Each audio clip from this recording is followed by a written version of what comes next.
And good morning and welcome to the VSA Capital 5 Minute Morning Miner. It's Monday, the 13th of February. I'm back in London. All of the business that was due to be done at Indaba is all over. We're all back in the cold. And don't forget, it's Valentine's Day tomorrow. Paul, have you got a card for your wife? I'm not going to say that. She's standing right here.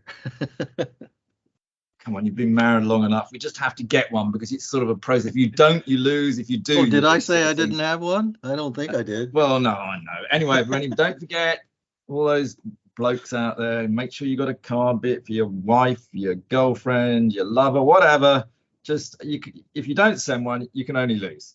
Anyway, moving on from that, let's go on to sort of news today. Why don't we start off Mikango, which is a company which we actually have a lot of time for. I was hoping to bump into them actually down at Indaba, but I didn't. Maybe they weren't there. But they've raised a bit of money this morning, Paul. Yes, they have. That's probably what was keeping them busy. They have raised 3.5 million sterling on 28 million shares, priced at 12.5p per share. Macango being dual listed and also trying to be vertically integrated in the rare earths space. The money will be used, first of all, to finalize the development agreement for its Songwe Hill rare earth mine in Malawi with the government there. And the second portion priority is to advance the development of its rare earth magnet decrepitation recycling plant in Germany. They already have a plan underway in the UK, and this is to get the continental European plant also moving in the development toward recycling magnets in as quickly as possible, essentially.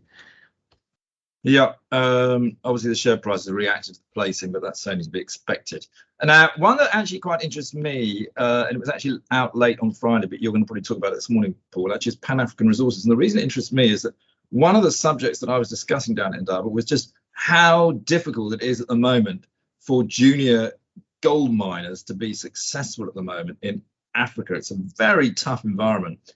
Pan-African Resources is probably one of the best gold producers. It's actually an exploration producer. It's actually a producer, best junior, should we call it? And yet they're struggling, aren't they? Yes, they are. And in recent finances over the last several quarters, they've actually had positive profit warnings as required because of their listing also on the Joburg exchange, which requires preempting the market when they know that results will vary by a significant amount from prior periods. In this case on Friday, this is a headline earnings statement for the 6 months that they expect to be lower by about 31% here versus the prior first half of 21. And they are bringing it largely attributable to about a 20% decrease in the gold price that they have received from 2021. But also they have had some production issues also at the Barberton Mines underground complex they have there in Africa. I do have to point out, too, that impacting all miners in South Africa is what you would have to say is the worsening availability of grid power from Eskom. Eskom doesn't really have any grid power, full stop. In fact, Cyril Ramaphosa, the president of South Africa, did in his State of the Union address last Thursday make it quite clear that trying to sort out Eskom is one of his top priorities because it is an absolute shambles.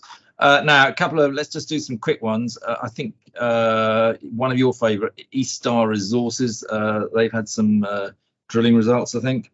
Yes, they have. East Star Resources is a relatively newly quoted AIM company, and they're exploring specifically projects in Kazakhstan.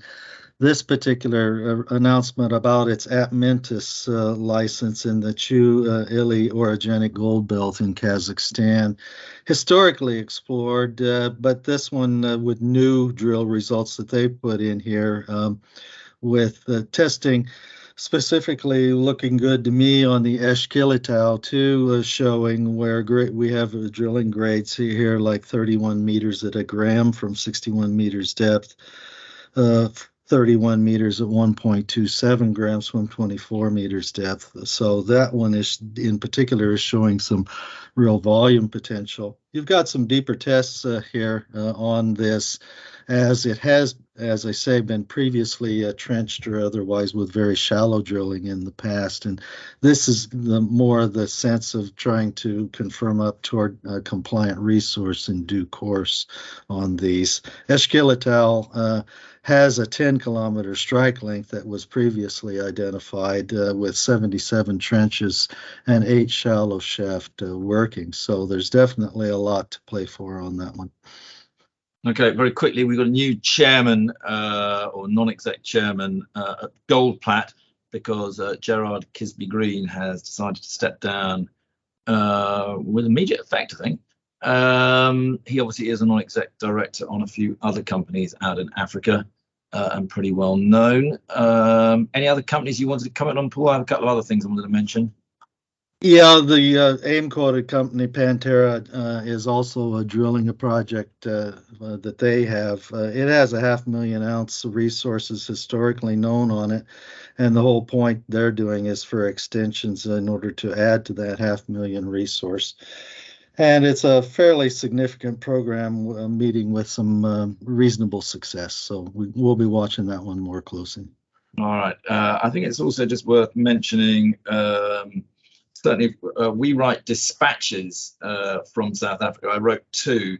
If you want to read them and didn't get hold of copies because they give a view on a lot of the companies that we saw down there, then please do get in contact with VSA Capital and we can put you on our distribution list.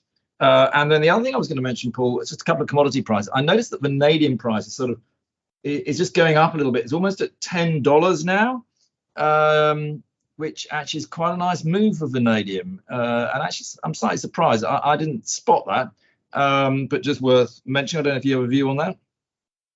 Yes, it's kind of a surprise to me too, so I'd have to do some more research on it myself. Very good. Go and do some more research then, please. And finally, the other one, and I am interested in your view on this one. Whilst I was out on my last day in South Africa, up in Franschhoek, raising money for the Kusasa project, which is a great charity. It's a breaking the cycle of poverty for the children up there.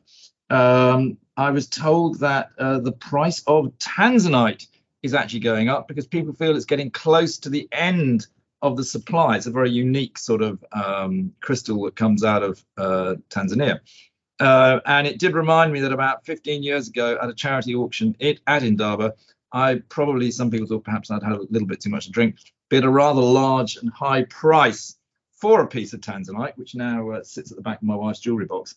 And they were saying, hold on to it, Andrew. The value of it could go shooting up. Any view on that, Paul? Yes, tanzanite as a colored gemstone is relatively unique. Only a few places in the world have it, and Tanzania by far is the commercial source for it, given the quantity that's found there.